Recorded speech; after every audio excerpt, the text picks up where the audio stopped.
Good morning, everyone. My name is Pat Trudgeon. I'm the City Manager for the City of Roseville. Thank you for your patience in allowing us to get this set up this morning. So I will now introduce Police Chief Erica Scheider to talk more about the incident last night that occurred in Roseville. Chief?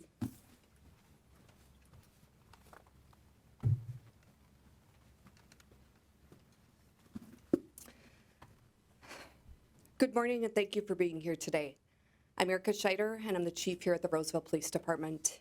We're here today to provide an update on the incident from last night that occurred in the 2900 block of West Owasso in Roseville.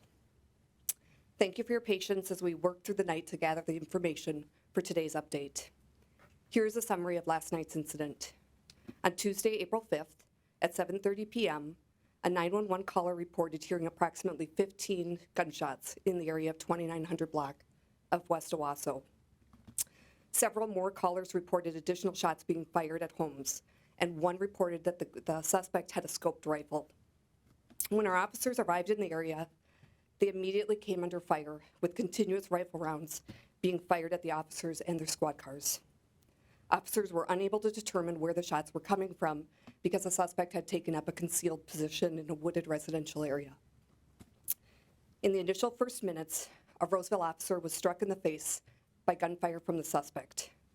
Recognizing the seriousness of the injuries, his partners dragged him to safety, loaded him into a squad, and he was transported to a local hospital. Throughout the incident, dispatch continued to receive reports from residents reporting their house was being struck by gunfire from the suspect. Ramsey County Emergency Communications pushed out alerts to have people shelter in place. Ramsey County SWAT was paged out and additional resources were contacted. At 8:34 p.m., almost an hour later, a Roseville officer located the suspect outside of a nearby residence. A Roseville officer returned fire, and the suspect sustained a significant injury to his groin area. Officers immediately rendered first aid, and he was transported to a local hospital where he died a short time later. Listening to how things unfolded last night, I could not be prouder of the bravery and courage that was demonstrated by our officers. Knowing innocent lives were on the line, they ran to the threat and they did exactly what they were trained to do. All of this knowing that their partner had just been struck by gunfire.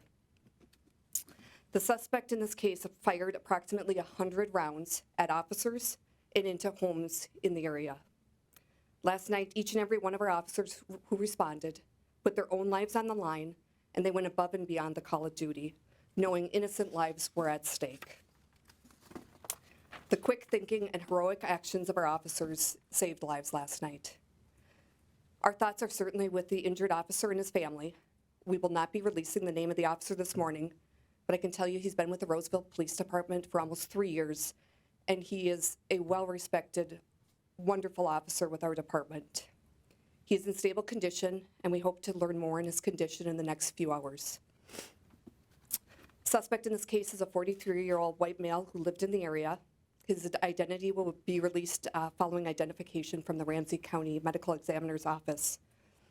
Our department has had multiple mental health related calls with this individual, and we know there's going to be questions about that, and we'll be working to get that information out in the next couple of days. Our thoughts are also with the suspect's family this morning as they mourn and deal with their own loss. Our officers are dedicated to serving as guardians of our community and preserving life whenever possible. Unfortunately, our officers had to take deadly force action last night to protect lives in the immediate area. This is not taken lightly. I want to thank all of the other law enforcement agencies who rushed in to help, including Ramsey County Sheriff's Department, the Minnesota State Patrol, Maplewood Police, White Bear Lake Police, St. Anthony, and all the others who rushed to assist us last night. Lastly, I want to thank all of the members of our community who have reached out over the past 12 hours to offer support and their appreciation for our officers. This really is appreciated. Please understand this remains a very active investigation with a crime scene that stretches multiple blocks. I'm sure there's going to be a lot of questions that we won't be able to answer this morning. One question I'm sure that will be asked is whether we have body-worn cameras. All of our officers have body-worn cameras, and that video has been turned over to the BCA. The Bureau of Criminal Apprehension will be the lead agency on the investigation, and many of the additional details will need to come from the BCA at a later time. With that, I will answer any questions that you might have. Chief, you could hear it in your voice. One of your officers shot in the face, but he's alive today. Talk to me about his fellow officers that saved his life, and this bullet, he's alive, being shot in the face. We are so grateful that the officer is doing okay. Anytime you have this serious of an injury in the face, obviously we all were very concerned. This certainly impacted all of our officers as they're all taking their own gunfire, trying to save one of their fellow officers, and also trying to protect the community. So this certainly impacted all of our officers that were involved last night. Any idea on a motive why this happened? Obviously, multiple mental health calls, but beyond that. Yeah, we're still trying to figure out what the motive is and what exactly led up to this event, and we hope in the next few days we'll be able to release more information about those past calls involving this individual. How would you describe the scene when you guys arrived? It was a chaotic scene. It was over an hour of gunfire being fired at multiple different residences, different officers, different squad cars. So the BCA is going to be out, we know, for quite a bit of time processing that scene. Chief, can you put into context a little bit of maybe when was the last time you had contact with the suspect, or how many times and how many X amount of days? My understanding is there's about 15 past calls for service. I don't have the details on those today, but we will certainly work to get you that information as soon as we can. And we know that there's going to be a lot of questions about those, so in the next couple days we'll work to get that information out. Do you know when the last time was that your officers had contact with him? I don't have the specific time that they had contact, but I know that there were recent reports involving this individual. Chief, just to check on the age, I believe you said 43, the release said 53. I apologize, I believe it's 53 is correct. So from 7:30 to 8:30, were you looking for him? They didn't know where he was? Yeah, during this time that they were there was multiple shots being fired repeatedly. Then there would be a break in time, and the suspect was obviously moving, and so just because of the wooded area, because of the weather, because of the darkness, the officers were unable to locate him, but they could hear and literally feel and see the shots being fired at them and past them during that hour time frame. And you found a gun with him when he... The BCA is still processing the scene, and so I don't have that information on what's been recovered at the scene. It's a really large scene. It was a 3-block area with multiple rounds. Right now we believe around 100 rounds, so it's a complex scene, but we hope to have that information, and the BCA will hopefully be able to provide more information in the next couple of days. Do you know if Chief, any an neighbors' approximate- homes or anyone nearby was hit? Neighbors' homes? We do know that there was people their homes were struck. We had windows that were being broken out, and we had people reporting that they had rounds being fired into their house. And that's why we put out the alert very early to have people shelter into place. Had he made any past threats against police or other people? I don't have the specific details about those past incidents. We do have several mental health related incidents involving this individual and his family. Did he live in this neighborhood, Chief? The suspect did live in the neighborhood. We'll be releasing the exact addresses and additional details in the next couple of days on that. Chief, when those 911 calls originally came in, was he out in the front yard firing? Was he firing from inside the house? Could you just provide a little light on that? So there were multiple different reports coming in from different people. We did have some that were able to see him. Some of them were just reporting gunfire in the area. They didn't know where the shots were coming from. We did have one person that reported that it was a rifle that they believed he possessed. So we do believe that the suspect during this time was moving around and not just in one stable position. Did this appear to be an ambush for police officers, or were they the target, or was it hard to determine the target, the intent? Yeah, we obviously don't know what the intent was. We just know it was fairly quickly after officers arrived that they immediately started taking rounds. What kind of rifle? A hunting or a rifle or assault rifle? Do you know?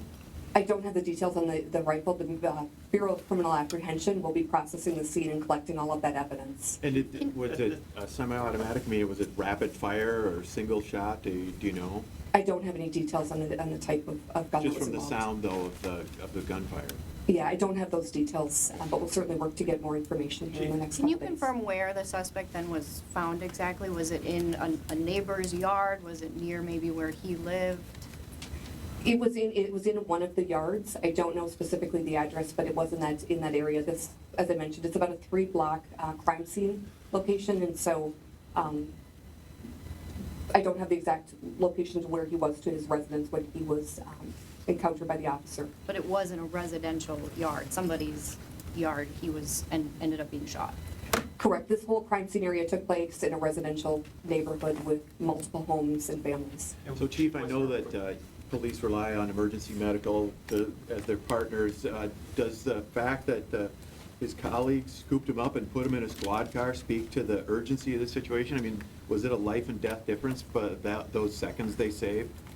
Absolutely. Officers did a tremendous job recognizing that the officer needed to get to the hospital as soon as possible, especially being shot in the head. And so they immediately didn't waste any time in getting him loaded into a squad car and down to a hospital as soon as possible.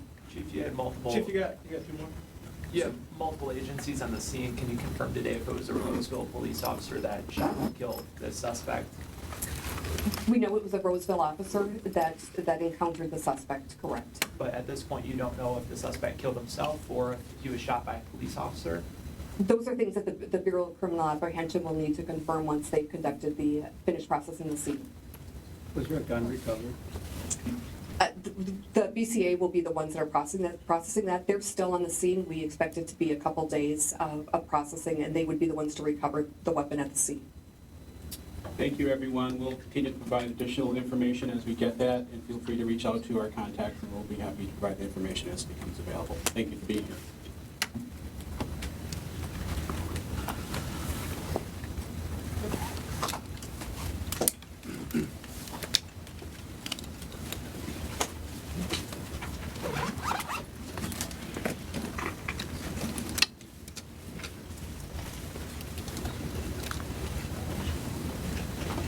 Thank you. Thanks.